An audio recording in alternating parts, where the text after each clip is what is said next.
Hai good people.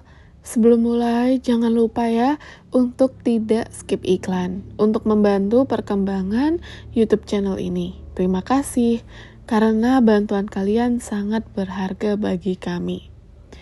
Hari ini definisi kerja dari pagi sampai sore karena banyak pesanan kue-kuean. Dan pas banget, video hari ini panjang, sesuai request masyarakat YouTube yang minta durasi video dipanjangin di atas 15 menit, buat nemenin kalian makan. Bahkan jadi penghantar tidur. Gak sedikit dari kalian yang bisa tidur karena mendengar suara aku. Banyak juga komentar yang berterima kasih karena video aku sangat membantu kalian yang punya penyakit insomnia alias susah tidur. Aku benar-benar bersyukur sekali dengan feedback kalian. Terima kasih ya sudah mau mampir dan nonton. Pagi-pagi sudah dapat pesanan roti 100 biji dan juga 7 pia atau pia kacang sebanyak 30 buah yang dipesan orang sebagai oleh-oleh. Jangan kaget, kenapa videonya loncat-loncat? Sebentar ada roti, tiba-tiba ada pia kacang. Iya, soalnya mereka berdua dibuat bersamaan dalam satu waktu. Jadi, selagi Ama membuat pia kacang, aku harus membakar roti 1000 karena akan dikirim bersamaan ke toko. Sebenarnya, Ama maju mundur mau menerima pesanan pia 30 biji karena nanggung teman-teman. Biasanya kami sekali buat pia bisa sampai 80 biji karena pia ini kami jual dengan harga 2.500. Bisa dibilang bikin 30 buah itu capek di tenaga aja. Cuma aku berusaha meyakinkan Ama untuk tetap bikin. Namanya juga berkat ya harus diterima. Mau kecil ataupun besar nominalnya. Takut aja gitu. Tuhan marah dan murka karena kita menolak rezeki dari Dia. Karena aku percaya banget kalau Tuhan atau Allah terkadang menguji umatnya. Bener gak nih omongan sama tindakan kamu sinkron? Itu kenapa mungkin kalian gak asing sama kata-kata dipilih Allah atau orang pilihan Tuhan. Seharusnya orang yang kaya materi itu dititipkan beban tanggung jawab yang besar. Karena dia harus mengulurkan tangan untuk membantu banyak orang. Dan untuk menjadi kaya, bukan muluk-muluk tentang membesarkan penghasilan. Kuncinya justru di gaya hidup. Kurangi gaya hidup mewah dan jauhi gengsi. Hidupmu tidak perlu pengakuan dari orang lain, bahkan orang yang tidak kamu kenal. Yang penting hidup itu sederhana tapi bahagia. Kalau nanti sudah kaya, berbanggalah secukupnya dan perbanyak sedekah. Sering teman-teman yang nanya, "Velin, kamu sudah sukses belum? Gimana karir kamu? Gimana kerjaan kamu?" Tapi jarang loh ada yang nanya, "Velin, kamu bahagia gak? Are you happy?" Jarang. Padahal hidup itu gak melulu tentang pencapaian atau harta duniawi. Kebahagiaan dan kesehatan menurut aku jauh lebih penting di atas uang. Iya sih, segalanya butuh uang. Mau ke toilet aja bayar 1.000. Tapi, taraf bahagia tidak diukur dari nominal. Justru semakin kaya, beban pikiran itu semakin berat. Yang awalnya mencari kebahagiaan dari uang, justru terjerat dalam lingkaran harta dunia yang tidak ada habisnya. Hari ini, aku harus bisa multitasking. Setelah membakar roti, langsung mengurus pia kacang. Selagi Ama memasak untuk makanan hari ini, ya urusan kue dan roti harus aku tangani terlebih dahulu. Yang awalnya aku pikir akan sangat berat karena menangani 2 panggangan sekaligus, ternyata gak berat loh setelah dijalani. Lucu gak sih? Pikiran itu sumbangsihnya besar untuk apapun yang kita lakukan. Kalau pikiran lagi kacau, apapun yang fisik lakukan, pasti semuanya salah. Tapi lain cerita kalau pikiran lagi bahagia. Mau sekacau apapun dunia, rasanya hati itu dingin gitu, tentram dan berbunga-bunga. Jadi merawat kesehatan mental juga sangat penting. Semoga kamu yang menonton video ini adalah orang yang positif dan orang yang bahagia ya. Pesanku cuma satu di setiap video. Hidup itu perjalanan dan bukan perlombaan. Jangan cepat-cepat melangkah, apalagi berlari. Memang mau pada kemana sih? Garis startnya di mana? Garis finishnya di mana? Gak ada yang tahu kan? Jadi gak ada salahnya untuk tenang dan hidup lebih lambat alias slow living. Suka heran sama orang-orang yang membenarkan kata kompetitif terhadap orang yang dia lihat di internet. Paham kan? Orang yang takut ketinggalan sama anak-anak sebayanya. Padahal segelintir orang yang kalian lihat bukan mayoritas realitanya. Bukan berarti orang yang umurnya 23 tahun ke atas sudah pasti punya rumah ataupun mobil. Hanya karena kalian melihat beberapa orang sudah mencapai hal tersebut. Memang sih, jadikan itu sebagai motivasi untuk maju. Tapi ingat, jangan terlalu terobsesi melihat rumput tetangga. Karena rumput tetangga pasti akan selalu lebih hijau. Ingat itu. Siang ini makanan di meja ada ikan goreng.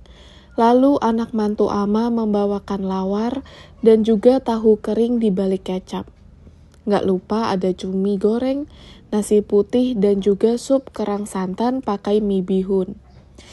Dan inilah makan siangku. Anak mantu Ama lumayan sering mengirimkan makanan ke rumah tanpa diminta. Baik sekali, meringankan beban Ama agar tidak memasak banyak makanan setiap harinya. Setelah makan siang sekitar jam 2 siang lah, aku pergi ke kuburan kakek dan bibi yang sudah meninggal bersama Jamal untuk membersihkan rumput-rumput dan kemungkinan besar memangkas pohon-pohon yang sudah menjalar. Kakek, alias suaminya Ama, sudah meninggal sejak aku berumur 2 tahun. Dia sih sempat ya melihat aku di dunia ini. Tapi sayang, aku gak sempat mengingat wajahnya waktu itu. Kemarin malam, tiba-tiba aku kangen banget sama kakek. Atau yang biasa aku sebut engkong. Jadi hari ini aku sempatkan mampir untuk membersihkan makam beliau sekaligus mendoakan. Begitu juga dengan bibi aku alias anak bungsu Ama yang sudah dikubur di tempat yang sama. Beliau katanya memiliki wajah yang sangat mirip dengan aku. Hampir bisa dibilang anak kembar. Tapi sayang, dia meninggal muda di usia 10 tahun, jauh sebelum aku lahir. Bahkan aku sempat dengar ada saudara yang bilang kemungkinan aku itu reinkarnasi bibi aku, saking miripnya. Bahkan sifat kami waktu kecil juga tidak jauh berbeda. Kalau di budaya Cina, makam itu tidak boleh sering dibersihkan. Ada alasannya tapi aku nggak paham. Itu kenapa makam engkong dan juga bibi tidak sesering itu dibersihkan. Pulang ke rumah, kerjaan aku belum selesai. Biasanya pulang dari kuburan, kita harus mandi untuk menolak bala atau menolak sial. Jadi, setelah aku mandi, bersih-bersih dan ganti baju, lanjut deh membuat kompiang pesanan orang. Ama tadi sempat tidur siang. Itu kenapa badannya segar. Tapi aku benar-benar habis tenaga setelah membersihkan 2 makam. Tapi gak apa-apa. Aku tetap harus membantu Ama membuat 60 buah kompiang ayam yang dikirimkan ke 4 orang. Kemarin, Ama sempat menelpon saudara-saudara untuk menawarkan kompiang. Dan bersyukurnya total pesanan ada 60 buah. Jangan heran ya, proses marketing di rumah roti kami masih sangat tradisional. Masih memakai sistem jemput bola alias ya begini, telepon kanan kiri untuk menawarkan roti dan kue. Hitung-hitung ya untuk menambah penghasilan lah. Jujur, kompiang ini roti jualan Ama yang paling aku suka. Nomor 1 ini, lalu disusul sama roti 1000. Dan juara 3-nya baru pia kacang. Karena kompiang ini makanan yang paling gampang dibawa-bawa. Tidak mudah hancur, enak, dan yang paling penting nih, mengenyangkan. Lihat aja, adonan rotinya benar-benar padat, yang menandakan roti ini penuh dengan tepung. Jadi ingat dulu waktu masih kecil, kalau tidak ada bekal sekolah, ya bawa kompiang 1-2 biji, dimasukkan ke dalam kresek bening, lalu dibawa di dalam tas. Ama sendiri sudah berjualan kompiang sejak dulu sekali. Mungkin ada 40 tahun ke belakang. Dan dari dulu, proses pembuatannya ya begini. Bahkan oven kami sudah beroperasi dari tahun 2000. Yang berarti sekitar 23 tahun. Jadi jangan heran kalau resepnya benar-benar jadul dan prosesnya pun demikian. Karena gak sedikit dari kalian yang heran, apalagi baker-baker modern yang bingung dengan teknik pembuatan kompiang kami yang katanya tidak familiar. Atau bisa dibilang berbeda dengan yang biasanya orang buat di internet. Tapi beginilah caranya. Mau bagaimana lagi? Ini cara kami dalam membuat kompiang tanpa rekayasa. Doain ya. Rencananya aku mau ganti meja roti Ama dengan yang stainless steel abu-abu. Supaya lebih higienis dan mudah dibersihkan. Sebenarnya, aku terinspirasi dari dapur toko roti yang sukanya memakai meja stainless yang warnanya abu-abu itu loh. Selain mudah dibersihkan, juga anti lengket dan antibakterial. Kemarin aku sempat cari-cari di internet, tapi ternyata ada teman yang menyarankan meja custom alias bikin sendiri, karena materialnya bisa pilih sendiri.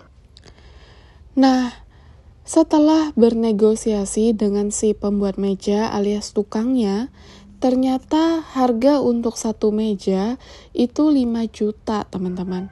Dengan dimensi yang mirip dengan meja kami sekarang. Itu pun belum termaksud ongkos kirim ke NTT. Kan kaget ya? Menurut kalian, wajar gak sih harga segitu? Karena jujur, aku gak tahu harga pasarannya sama sekali. Kalau meja sih masih bisa dinego sama Ama. Tapi kalau urusan mengganti oven dan peralatan dapurnya, tolong jangan diungkit. Bisa-bisa aku yang diusir dari rumah. Karena yang namanya juga nenek-nenek, salah satu kelebihannya yaitu sayang barang. Ogah dia ganti atau beli barang baru. Kalau yang lama masih bisa dipakai, ya dimanfaatkan. Sempet sih kepikiran, aku mau membuang semua oven dan alat-alat dapurnya Ama yang sudah jadul. Cuma, kalau tiba-tiba aku nggak bikin video lagi di YouTube, kalian jangan heran. Karena kemungkinan besar aku diusir dari rumah atau diasingkan dari masyarakat. Bercanda ya, Ama aku nggak sejahat itu. Cuma ya aku takut diomelin aja. Kalian gampang suruh ganti-ganti alat. Tapi aku yang kena getahnya kalau beliau murka. Belum lihat aja kalau Ama marah. Bumi itu bisa bergetar. Ya sudah teman-teman, itu tadi keseharian kami hari ini. Mulai dari membuat roti 1000, lalu membuat pia kacang, dan terakhir kompiang. Benar-benar 3 jualan dalam 1 hari. Capek banget sih, bekerja dari pagi ke sore non-stop. Semoga kalian suka ya dengan video slow living kali ini. Hidup bahagia dan nyaman di rumah seala kadarnya. Gak lupa selalu aku ingatkan untuk berbahagia. Mungkin tema video ini lebih ke mental health. Tolong banget untuk tetap memperhatikan kesehatan pikiran kalian juga. Jangan cuma fisik yang dirawat. Kan gak lucu ya kalau kaya tapi gila. Kalau kalian suka sama video ini, tolong like dan subscribe-nya ya. Itu sangat membantu perkembangan channel ini. Seperti biasa, besok mampir lagi ke sini. Kita ngobrol-ngobrol dan cerita-cerita. Ingat, jangan sungkan-sungkan. Anggap aja rumah sendiri. Kalian kan udah keluarga di sini. Bye-bye.